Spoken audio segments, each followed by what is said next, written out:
Shortly after their honeymoon, their marriage had become so rocky that she had told him she was staying on birth control pills until they smoothed out their differences.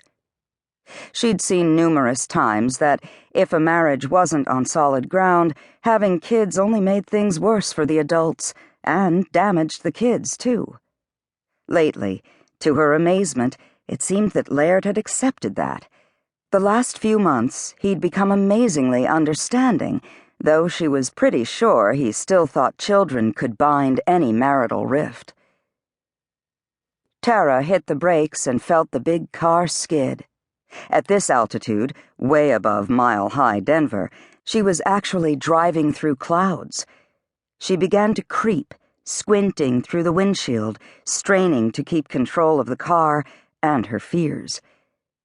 The road narrowed even more. As if protecting their lofty realm, tall lodgepole pines and blue spruce loomed like mythical giants as they closed in around her. At least, Tara thought, trying to buck herself up, she was getting close. But why did it have to be a place like this one? When Clay Whetstone, Alex's ex-husband, had snatched their 4-year-old daughter, Claire, 6 months ago, Tara had agreed to trace him. Both she and Alex assumed he'd head out of state, which was why it had taken her this long for the locate. Clay loved to gamble, so Tara had spent precious hours online checking Las Vegas and Reno area U-Haul records, change of address websites, and expensive state-sponsored databases. But Clay had outfoxed them. He'd been living, probably gambling too, less than 40 miles away in the casino-studded town of Black Hawk. She had finally located him through a hunting license he took out, since that required an address and a social security number. Clay and Alex had shared custody, but he'd only had Claire every other weekend. When Alex went into the hospital for an operation, he'd taken off with some house furniture and their child. Tara was worried. Not only for Alex's safety, but that she might cause Clay to panic and run with Claire again before he could be arrested. Yes, there it was, 4147 Elk Run.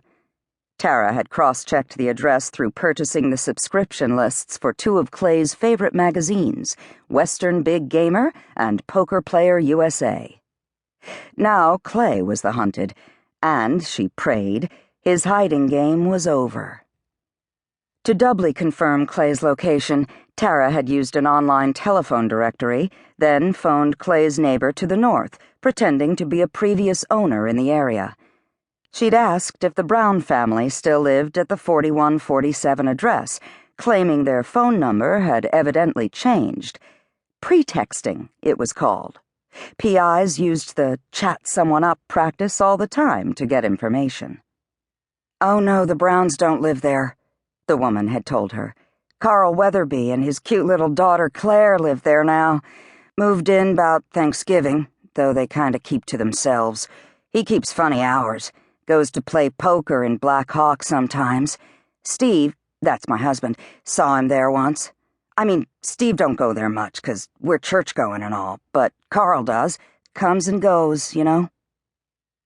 Unfortunately, everything the woman told her about Carl Weatherby and his daughter Claire was also detailed in the report that Alex had evidently pilfered from Tara's active file on her desk. The road here was so narrow and steep that she couldn't park on the berm, nor was she going to take that crooked single-lane driveway to Clay's residence. She couldn't even see the house from here. Could Alex already be here and have driven in?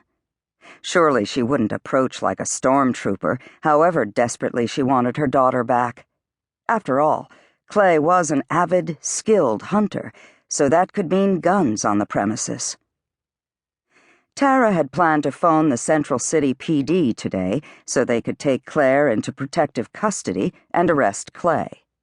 But with Alex possibly on the scene, she was afraid to get them here, in case it turned into a hostage situation. Little Claire was like a niece to Tara, and she wanted to protect the child, as well as Alex, at all costs. If she could only find a place to park on this narrow road, she'd sneak onto the property to look for Alex's car. Then she'd escort Alex